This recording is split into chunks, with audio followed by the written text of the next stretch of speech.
Sebab tak tahu berapa puluh tahun dadat. Nampak? Uratnya halus. Ini beratnya 60 kilo, something 50 lebih. Yang ini baru 20 kilo, bos. Okey, itu satu. Bos dengar bunyi dia.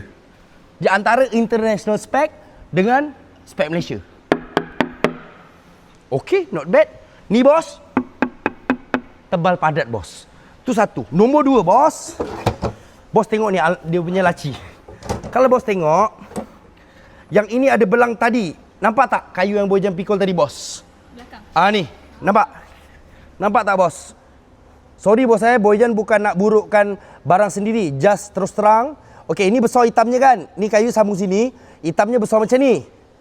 Mana kayu yang digunakan lebih besar lah dari ni. Mana atas 10 tahun lah.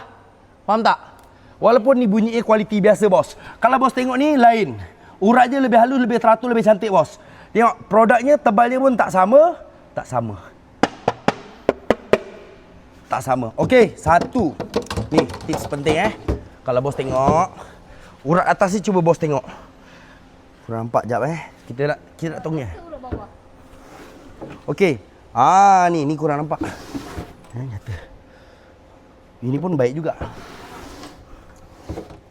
Ini kot. Yang ini sambung sini. Ini sambung sini, bos. Bos tengok jarak uratnya, bos. Dia jarak, bos. Kayunya segini, bos. Saiz dia, bos.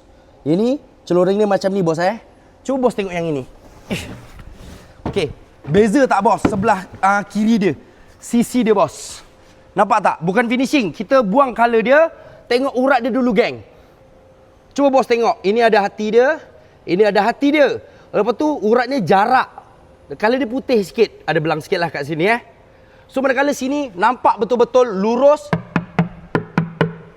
Selari. Sep. Ni minyaknya keluar. Minyak jatinya keluar. Itu satu. Jom kita tengok pula bawah, bos. Bos tengok belakang dululah. Ni, bos. Di antara kayu tua, kayu muda, bos. Dan jenis jatinya, bos tengok. Okey, macam saya tunjuk kat bos tadi. Macam ni kan? Belang-belang putih. Okey, yang ni hitamnya. Ni hitam betul. Ada hati dia kat sini. Tapi ni belang. Ni cantum kat sini, bos. Urat dia, bos. Nampak urat betul? Tapi kalau bos tengok, mana uratnya lagi cantik? Uratnya mana lagi aum? Okey, itu satu. Senang kata beratnya 3 kali ganda. Ini kategori bos. Bos tahu tak? Ada kualiti lebih rendah dari yang ni. Kayu lagi kecil. Boyjan ada. Semalam Boyjan review. Okey, kita try tengok pula. Ni Boyjan belum tengok yang bawahnya ni. Ni baru letak. Geng, ini Bos Ijan kalau menjual memang macam ni tau. So, customer bukan bos kalau